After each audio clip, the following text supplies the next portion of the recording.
Ni saya cerita, saya bagi tahu. So, dah faham masalah itu. So, settle lah masalahnya. Takkan nak tanya saya lagi macam mana nak settle. Kan? Saya dah nyatakan dah benda ini dah. Beberapa kali. Sama ada secara terbuka atau secara tertutup. Tetapi nak terima atau tidak, terpulang. Alright, kita buat cerita tentang Najib ni, tuan-tuan.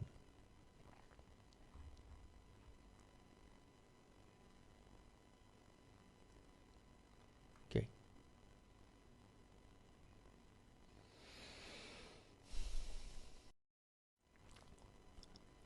NGO mahu lembaga pengampunan telus tentang permohonan Najib.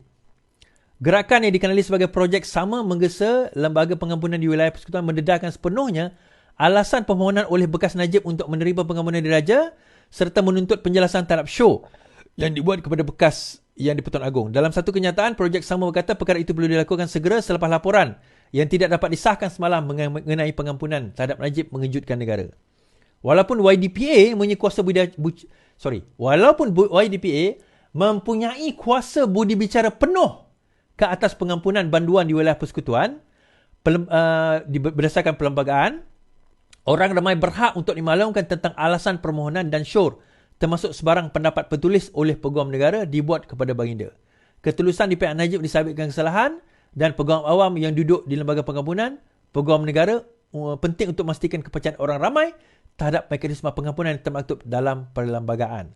Kumpulan itu menegaskan tanpa ketulusan, kepercayaan orang ramai akan terhakis. Saya jawab. Jawapan mudahnya, tidak. Berdasarkan kepada perlembagaan, lembaga pengampunan tidak terikat kepada sesiapa dan tidak not accountable untuk tidak bertanggungjawab untuk mendedahkan apa-apa butiran ataupun saranan ataupun pendetailan kepada sebarang permohonan ataupun sebarang penyataan terhadap pengampunan dan sewaktu dengannya. Itu adalah bidang kuasa lembaga pengampunan. Tetapi apa yang saya boleh kata, apa yang lembaga pengampunan akan normally, bukan saya kata akan lakukan, tapi normally, lembaga pengampunan akan melihat permohonan. Yang pertama, permohonan itu adalah mematuhi syarat-syarat. Dia ada syarat-syarat dia. Dan setelah mematuhi syarat-syarat, kalau tidak mematuhi syarat-syarat, lembaga pengampunan akan tolak ke tepi. Tetapi bila memenuhi syarat-syarat, dan lembaga pengampunan akan pergi kepada stage seterusnya. Stage seterusnya adalah adakah perkara ini ataupun orang ini ataupun orang banduan ini boleh dibawa ke hadapan untuk pengampunan atau tidak. Itu stage seterusnya. Okey. So tugas pegawai lembaga pengampunan ini bukan mengampunkan. Ini kita kena faham. Tugas ataupun tanggungjawab lembaga pengampunan bukan mengampunkan banduan tersebut. Ini ada orang kata, apa ni bagi Najib 6 tahun, lepas tu denda kurang, kata perjuangan, kata reformasi. Itu saya kata, ini bukan kerja kerajaan, bukan tugas Perdana Menteri, bukan tugas Menteri Wilayah. Tugas lembaga pengampunan yang diketuai oleh Menteri Wilayah adalah memastikan prosedur itu betul dahulu. Contoh, saya tak tahu tapi contoh. Contoh prosedur mengatakan bahawa banduan hendaklah serve 1/3 daripada sentence.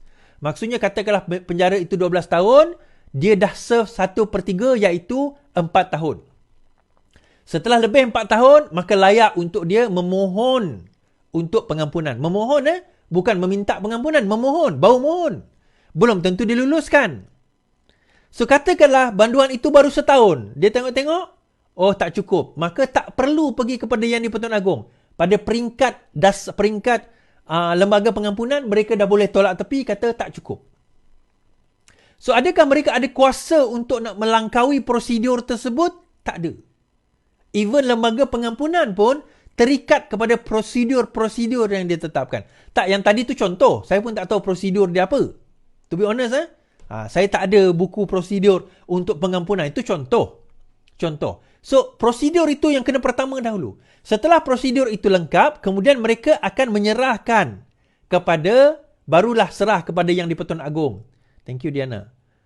Sama ada baginda akan menetapkan untuk pengampunan atau tidak. Penuh atau tidak penuh. Itu barulah yang Pertuan Agong akan tentukan. Okey? So, prosedurnya sedemikian. So, bila dia kata, maka hendaklah didedahkan kepada umum apa saranan mereka, bagi saya tak perlu. Kalau nak dedahkan kes Najib kepada umum, so bagaimana pula dengan kes-kes banduan-banduan yang lain? Apakah mereka juga berhak untuk nak didedahkan? So, apa istimewa Najib berbanding dengan orang lain? Itu jadi satu persoalan besar. Kan? So, akhirnya sama je. Dan saya tertarik dengan kenyataan daripada, even Fahmi sendiri mengatakan hari ini, so hari ini adakah keputusan Najib diampunkan atau tidak telah diumumkan? Jawapan besarnya tidak. Ada yang mengatakan kerana hari ini dah pelantikan yang di-Pertuan Agong yang baru, so tak nak benda itu nanti overshadow. Tunggu, kata Fahmi, 2 hari berturut-turut. Menteri Komunikasi Fahmi Fadzil sekali lagi menggesa pihak media menunggu pengumuman rasmi berkaitan keputusan Lembaga Pengampunan. Kenyataan itu dibuat di tengah-tengah perbincangan hangat berkaitan nasib bekas Perdana Menteri Najib Razak sama ada berjaya mendapat pengampunan diraja bagi kesalahan rasuah. Saya telah menyatakan kita perlu tunggu kenyataan media. Okay. So, again Fahmi kata bahawa tunggu, tidak ada pengumuman pada hari ini. So, walaupun menurut Menteri KDN menyatakan Kabinet dimaklum tentang mesyuarat Lembaga Pengampunan. Kabinet dimaklumkan berkaitan mesyuarat Lembaga Pengampunan Isnin lalu. Menjawab soalan pemberita, dia bagaimanapun tidak mendedahkan lanjutan butiran. Kabinet dimaklumkan sepintas lalu, tetapi bukan kabinet punya bidang kuasa. Lembaga Pengampunan seperti dalam perlembagaan menyatakan jelas bidang kuasa siapa, keanggota bagaimana. Jadi kita bincang, tetapi kita faham ini bukan bidang kuasa kabinet, katanya. Sementara itu ditanya siapa yang akan mengumumkan, Saifuddin menjawab dia tidak boleh bercakap bagi pihak Lembaga Pengampunan. Mesyuarat itu dia katakan membincang permohonan pengampunan diraja bekas Perdana Menteri Najib Razak. So, permohonan itu okey. Satu lagi kita nak bagi tahu. Permohonan itu tetap akan ada, kan? Peguam Najib, dia ada 3 pihak yang boleh. Ini yang saya tahu. 3 pihak yang boleh meminta permohonan pengampunan diraja. Yang satu adalah banduan, yang kedua adalah peguam dan keluarga, peguam / keluarga, dan yang ketiga penjara sendiri.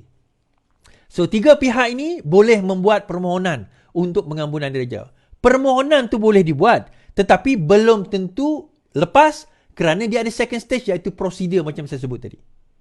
So every year orang boleh buat minta permohonan, every time, macam mana kata? Setiap kali ada mesyuarat tu, setiap kali itulah akan ada permohonan. Kita kena ingat kita ada berbelas ribu, mungkin berpuluh ribu banduan di seluruh Malaysia.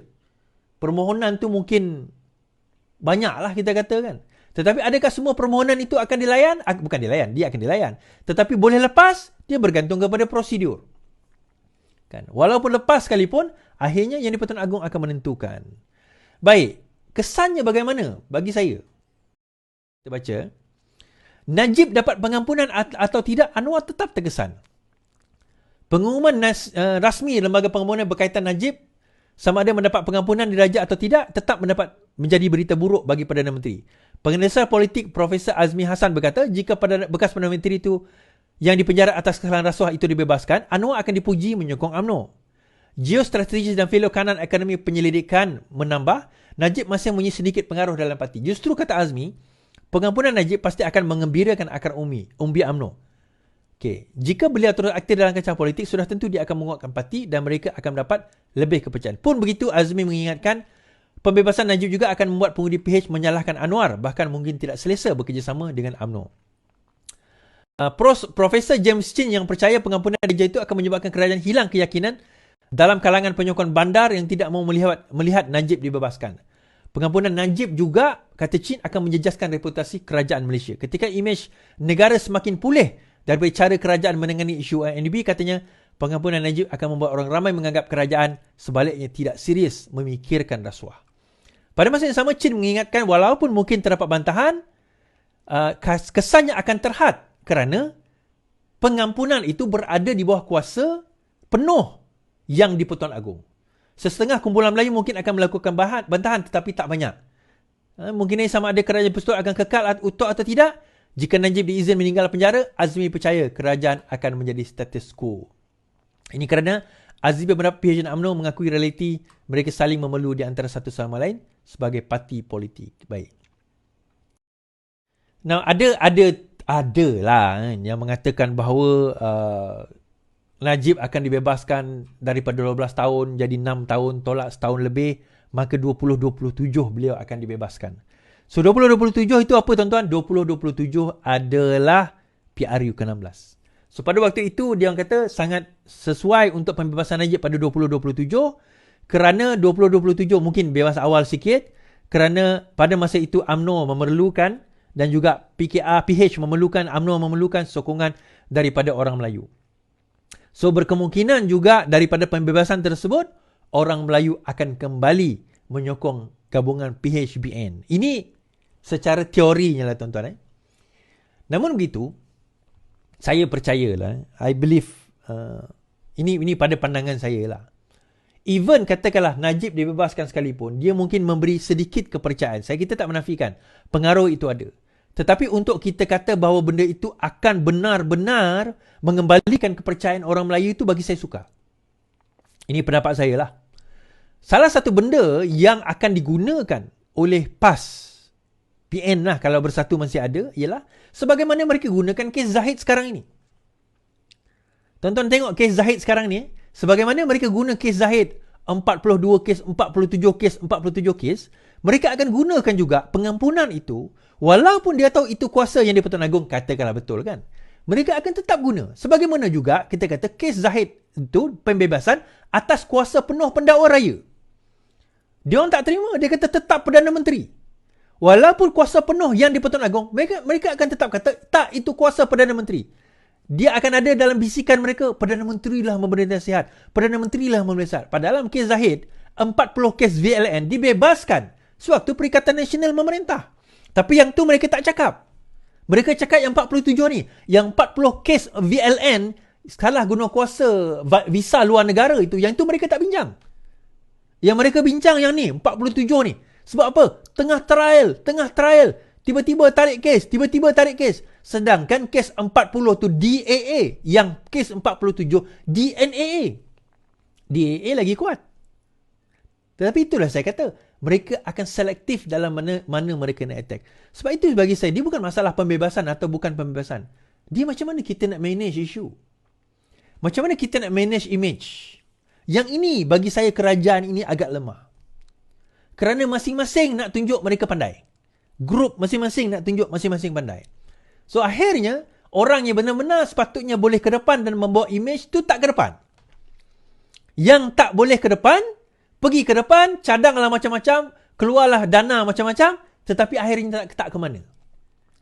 Permainan bagi saya, kerajaan ni dia tak ada satu grup, dia tak ada satu konsultan yang kuat yang boleh buat decision yang mana even Perdana Menteri pun kena dengar. Yang tu buat masa inilah tak ada lagi. Ni saya cerita, saya bagi tahu. So dah faham masalah itu, so settle lah masalahnya. Takkan nak tanya saya lagi macam mana nak settle. Kan? Saya dah nyatakan dah benda ini dah. Berapa kali. Sama ada secara terbuka atau secara tertutup. Tetapi nak terima atau tidak, terpulang. Tapi kalau kau orang masih percaya dengan apa yang orang yang kau percaya sekarang ini, kau orang habis. Okay. Habis cerita Najib kat situ. Alright. Bagi saya, simple je tuan-tuan. Dia bukan masalah Najib atau tidak, pengampunan atau tidak. Benda itu baguslah untuk orang yang sokong Najib. Tak baguslah untuk orang yang tak sokong Najib.